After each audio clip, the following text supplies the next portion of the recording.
You are stuck in real estate, breaking through plateaus, setting up a mindset, and having discipline. That's what we're talking about today. We have a special guest who hasn't been on the podcast before, and they are new to the company. So I'm going to go ahead and let him introduce himself. Then we'll jump right into the topic. My name is Jaime Gomez, new to Lionsgate Realty. Let them know what you do and where they can find you. I'm here as a new agent, also work in insurance, and also a musician. Find me at Instagram, Jaime Seleccion. How do you spell that for our non-speaking? JAIME SELECCION. All right, let's jump right into the conversation. Vic, what do you think about this, especially being on the manager side? I think the best way I could sum it up, that it's not the market, it's you.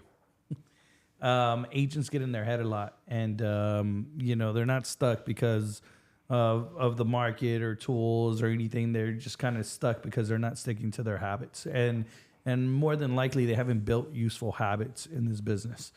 Mindset, systems, any of that, right? They don't have anything in place. And you need these things in order to grow. You need these things in order to create momentum and to keep it going. Nate and I often talk with these agents, especially agents that came up during COVID. They never took the time, or they never put systems in place to maintain their business beyond the screens. We talk often. Agents, everybody's attention was on social media during COVID. People weren't working. They were getting paid by the government. They were hanging out at home. I mean, money was abundant, right? There was a lot of money all over. It was easy for you to make deals. Interest rates were low. Money was cheap. A lot of different reasons why people were investing. And now that you have to do a little bit of selling, now that you have to do a little bit of convincing, you got to do your job. They don't know how. They don't have systems. They didn't build the habits. They're not working day in, day out. So I think it's, I will just back to that. I think they're stuck because it's a mindset.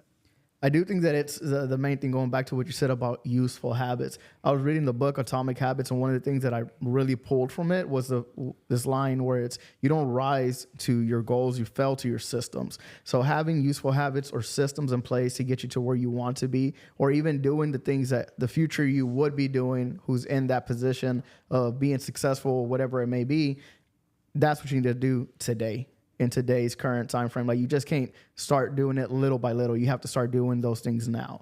You want to be successful. A successful agent does what? Constantly is prospecting, whether it be networking, door knocking, shooting content. If you wait until your script is good enough, or you're finally confident enough, or you lose that 20, 30 pounds in order for you to get in front of the camera, then it's going to be too late. You're just pushing that all the way back. That brings up my point, my goal exercise. My goal exercise, it's create, your reality, your future reality, but start doing those changes now. There is something in my goal exercise that I failed at to do for years, and I would say continue to fail to do. Something in my goal exercise and something that I want to do, that I aspire to do, that I need to do right now. It used to be a want, and it used to be something that this dream, right? This goal of mine. But now, if I don't do this, I will fail, right? So now my back's against the wall and I have to do it. And that's waking up at 5:55 in the morning, getting into the gym and doing that. That is probably one of the only goals in my goal exercise that I didn't really put too much attention to. I didn't wake up to go to the gym, to wake up early to go do those things. Now, Nate and I talk. I want to go get my miles in, and I want to run, and I want to do my things, but my day doesn't start at the time that I need it to. So all my other appointments start getting pushed down, and everything else starts to kind of collapse. I'm running out of time in the day because I'm not being effective with my time. So I really start with the gym, but really it's just time management from that early morning. Being effective, time blocking, executing at the times that I'm supposed to, allocating certain time to certain things, and pushing those things through. I failed to do that in my goal exercise. Did everything else. Let's say 90% of my goal exercise I did, the 10% that I failed in, I'm feeling now. I feel it today because I'm running out of time in the day. We're staying here till 9, 10 o'clock, 11 o'clock again, and it's just not acceptable. I'd much rather be up at 4 or 5 in the morning, getting my exercise in, knocking out my stuff, and then moving on, so there's a price to pay for those things that you don't do. There's a price to pay for the things that you decide to skip on today. And I think right now with the goal exercise, bringing up your useful habits and all that, a lot of the habits and a lot of the changes that I made were in preparation for this moment I'm in today. Where I failed at, I can see where I failed, and I feel it today. So I got to make those changes. Mm-hmm. Right. and adapting to my to doing something that I wasn't doing prior to that. Like I would just jump and on the leads that I was getting and coming in and just working those and not really following up with my previous leads, my previous prospects that had already closed, besides doing like a quarterly letter. I started working those into like a monthly basis to where I'm reaching out to my whole pipeline. Doesn't matter if I close with them, if they're active or whatever stage they may be in. And I scheduled it into my calendar. And now every single time, if I do miss it, like it hurts because I can see it. Every time I open my phone, it's there in my calendar. I got to hit it. So you have to make yourself accountable. Like you just can't say, I'm going to do this, I'm going to do that. But if you don't put it into actionable steps, you don't put it into your calendar, you don't make time for it, you don't structure your whole day around the things that you actually need to get done, then you won't really have time for it. It's just going to fly by, and before you remember, it's going to be 8 o'clock at night. You're like, oh, I won't reach out to them today because it's already too late. I'll do it tomorrow. And then tomorrow you don't do it. I'm a speak for Nate here, but I want to ask Nate a question. And said, what, Nate, in your opinion, what's the real reason why agents get stuck?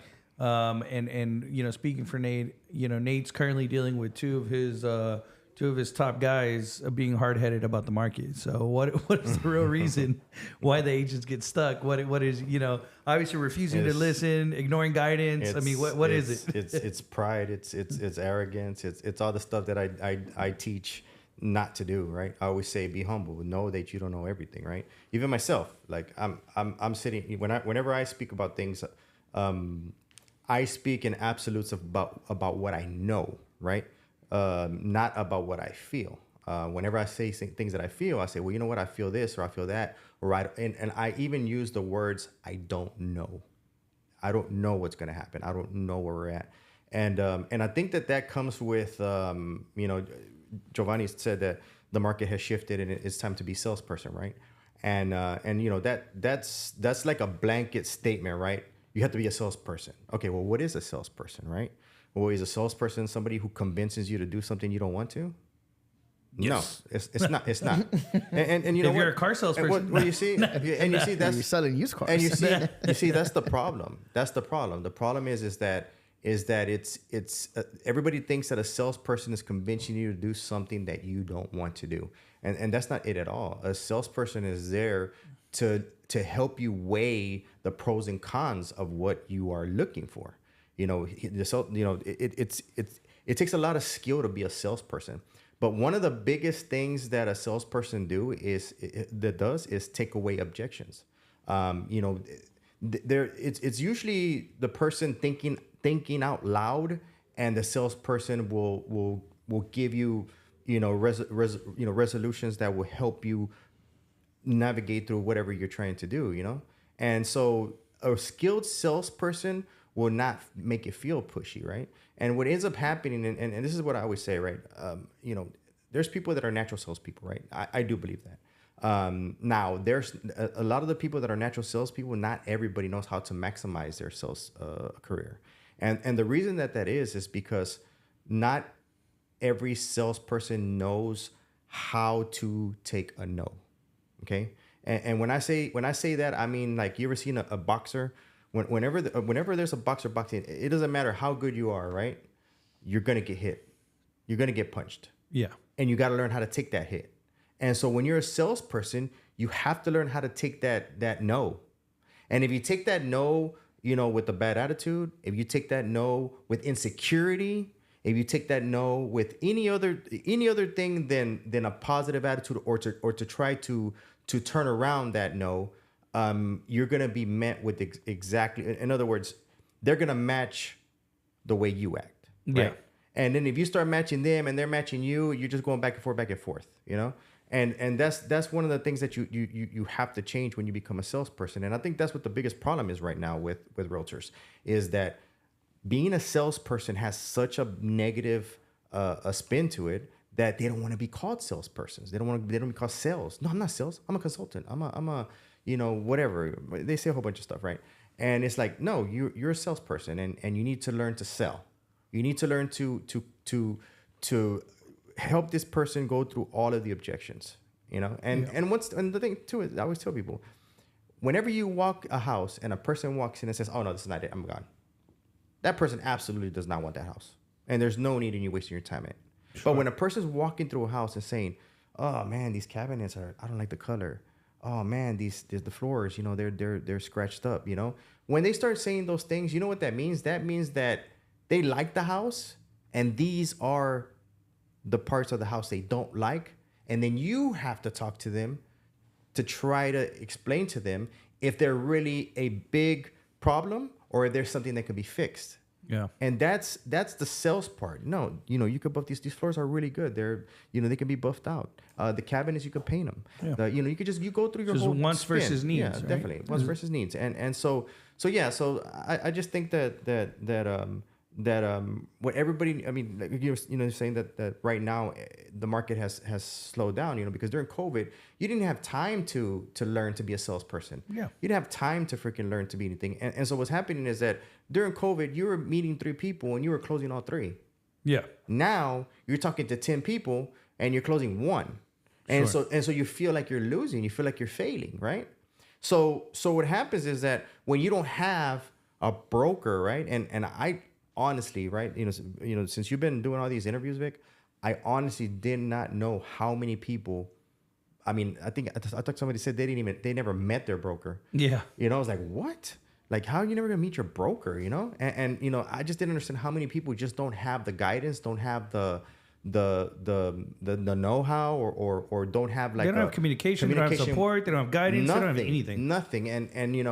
And so that's why they're scared, they're confused, they don't know what they're doing wrong, and that's why they turn to social media. Yeah. That's why they're looking at social media, because they see, hey, look, so and so is doing this, and oh my God, this is awesome. And even through these interviews, this interview has been actually really good. It's actually been a good case study for us, right? So we know what's really going on. Yeah.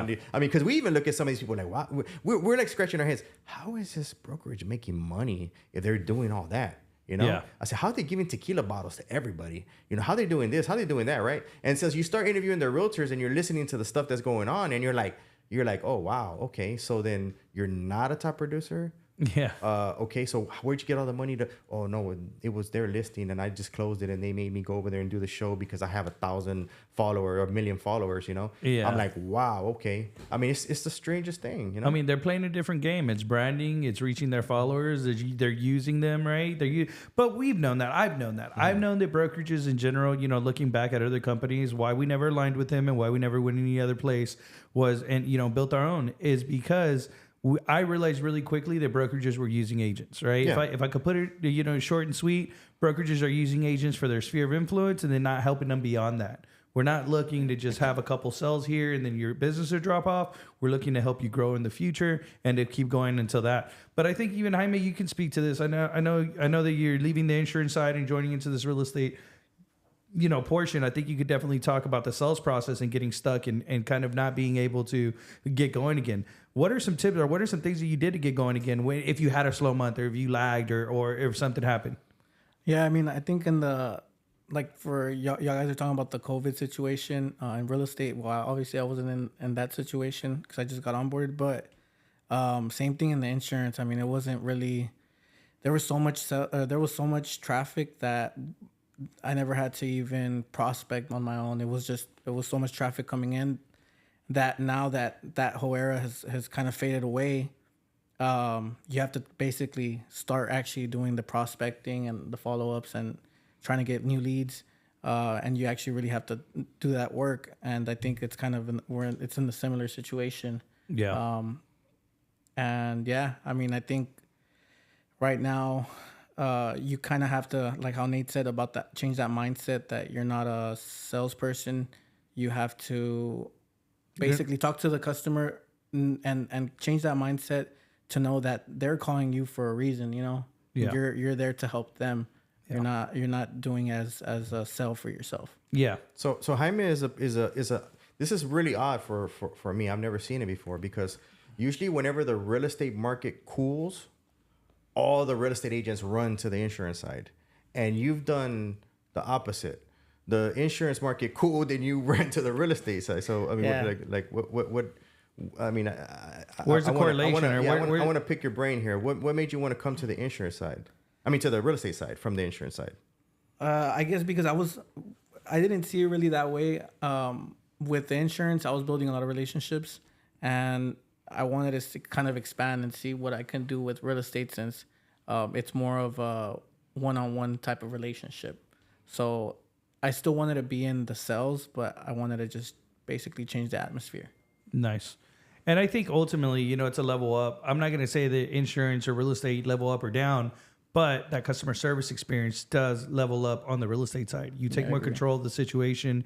You are more involved in the deal all the way through, and you build rapport for long-term deals. Right. Correct. Insurance, in my opinion, is very transactional. Yeah. It's just if the numbers work, they're using you. Maybe they'll use you for a couple dollars more if they like you. But with real estate, you have the opportunity to build your brand, build, you know, a base, and create referrals. Right. So Right. I think as a true salesperson, you know, you definitely have that hey, I want to provide more value. I'm able to provide more services for my client, and this is the next natural progression. Yeah. In the insurance, I mean, you do build relationships a lot. You could start off with an auto, you know, a relationship getting their autos, but you know, after a while, you bring on their home insurance. If they have rentals, you bring on their landlords, their family members. I've gotten tons of recommendations from just one family, and them just recommending me for all their needs, life insurance as well. Nice. One thing that I want to circle back to, which I think is actually really, really important because you brought up social media, right? Is that the fact whenever these realtors are being used by the brokerage, I want people to understand that whenever a broker is doing that, it's not to get you more views for you to generate more clients, especially if you're not actually selling.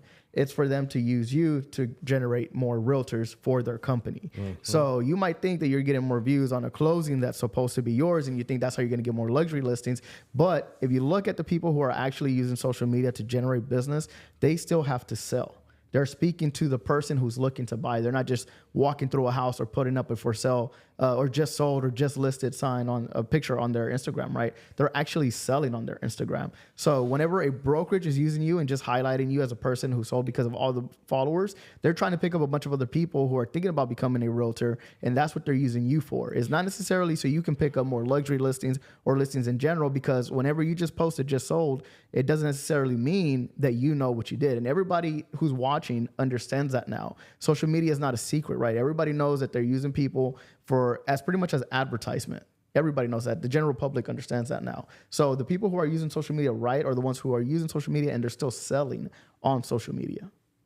Yeah. So that's funny. You know, a lot of people, they think that going to a brokerage, right, and that the brokerage is charging them a high commission split, right? They're like, oh my God, you know, they're trying to use us. They're trying to take our money, right? And so they'll go to like a flat fee brokerage or a low split brokerage or whatever, your franchise. And those are actually the people that are using them because they go for numbers.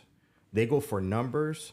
They go for, those are the ones that never meet their brokers, never have any kind of consultation, never have any help, you know? And so in reality, who's really using you or really taking advantage of you? The broker that's charging you, and I'm just going to say 50%, right? A broker says, hey, come over here 50%. I'm going to train you how to be a realtor. You make, you know, $70,000, $80,000 your first year, right? Or the flat fee 100% broker that you never met, and you know the team lead or whoever was supposed to be mentoring you, whatever, helps you get 2 or 3 deals through your own sphere of influence, right? And you make $20,000 a year or $30,000 a year. I mean, who's using who? You know what is going on? You know, yeah. It's crazy. You know, I don't understand how people don't. You're saying that people are realizing about social media, right? Why are they not seeing this? Yeah. No, I'm. You know, sorry. I got a text that was pretty alarming, but it goes back to my thought process of what Giovanni was asking about at the start of that. Social media is using you, or you know, or the brokerages are using your social media platform to reach their people, right?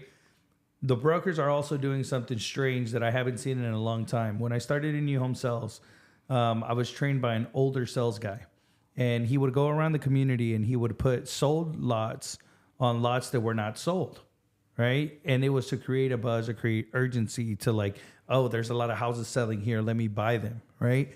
I'm watching realtors do that on social media, and brokerages are teaching them to do that. Hey, post that you just leased 5 houses, post the contract, post that you're doing this, and it's just a client's name, and they're scrolling through a contract, and they're like just one under contract for the month of June, third contract of the month. Hey, I got 5 appointments, 3 showings, you know?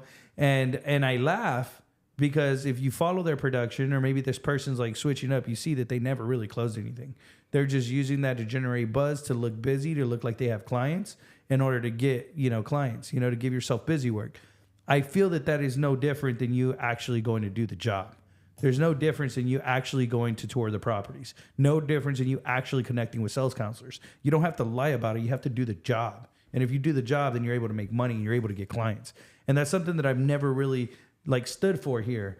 Is we're not going to avoid the hard conversations, right? We're not going to follow up later. We're not going to skirt away from getting told no. I think Jaime can attest to this. Within the first week that I met Jaime, we were talking and he mentioned he had a listing potential, right? And I was like, hey, call that guy now. Let's call him out. Let's say that this house hasn't sold. It's been on the market for XYZ. This is your client. You got your license.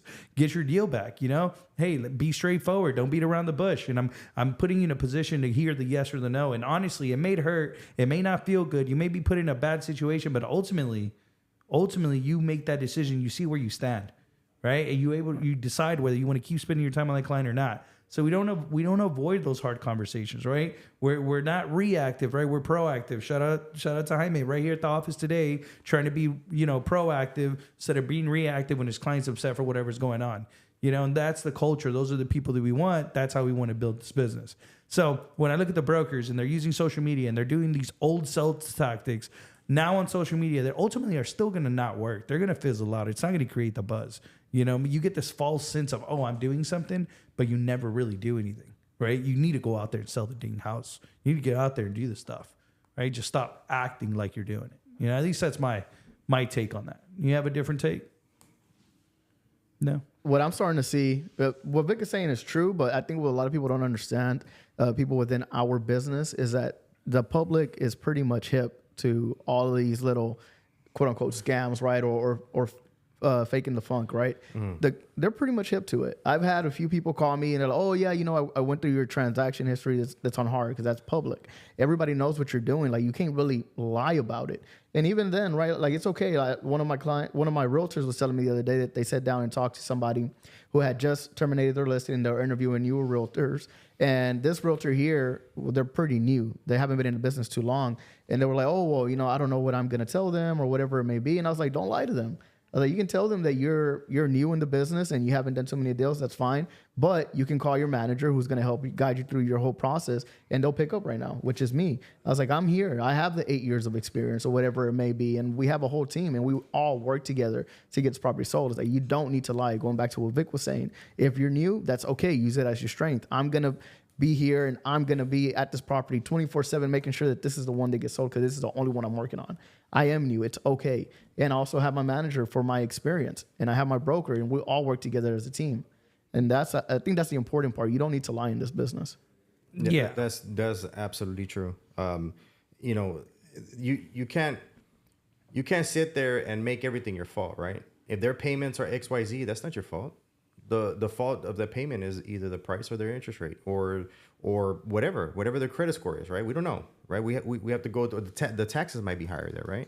I mean, there's nothing here that we have to hide. We have to, you know, tell them, hey, no, you know, that's not, you know, it's going to be less, and then take them to the closing table and say, oh no, it's more. Oh, you know, we can't do that here. We have to tell the truth, you know. And if we messed up, we messed up. But beyond that, even if we wanted to do that, we legally can't. Yeah. You have 3-day, you know, disclosure notices. I mean, there's fail safes and protections for the consumer here on our side. And when you're talking about, you know, neighborhoods, they're like, hey, is this a good neighborhood? I don't know. Yeah. Like, I don't live here. You know, I can show you where to find data on that, right? Yeah. You know, that's one thing too, is that realtors feel like they have to know everything. You don't. There's no way. And I'm just gonna tell you, you know, I used to work years ago, right? I was working at a car dealership, and it was a Ford. I knew a lot about the trucks, okay, because that's what I was pushing, okay. Everything else, I couldn't tell you anything about it. I just knew all my product knowledge of my trucks. But you know what? Every year, actually, not even every quarter, some new feature would come out, or they would change something, or every year I had to relearn the product, right? And even though I knew my product, right, I had a hard time just regurgitating everything that was in the truck. I didn't have to go through that. I would tell them, hey, you know what? what do you like? Oh, well, I want it to go fast. This has a 5.4 V8. Oh, well, I want, a space. Well, this is a double cab when double cab started, right? And so, you don't have to know every single thing. But, my point to that was that I was selling one product and I had to learn it. And I went to school. I went to Fort Lauderdale to learn how to sell this stuff, right? When I got into real estate, I kind of went into that same, a spill where I wanted to learn everything. But I quickly figured out there is absolutely no way that I can learn the whole Houston industry, that I can learn product, that I can learn neighborhoods, that I can learn anything. It's, hey, we're doing this together. I am your guide showing you how to do this. What neighborhood you like? Well, I like this neighborhood, and so I would go there and I would find out everything that I could about it, and I'd come back and I report to them what they were looking for, right? Yep. And that's all you have to do here. That brings up something that I read earlier, and I took some notes on it. It says you're trying to become everyone instead of becoming someone. And this goes along with what we say is that agents get stuck trying to appeal to every single buyer, to every single seller, and they never niche down. They never get specific into their area, create authority, build their brand, and be the expert in that area.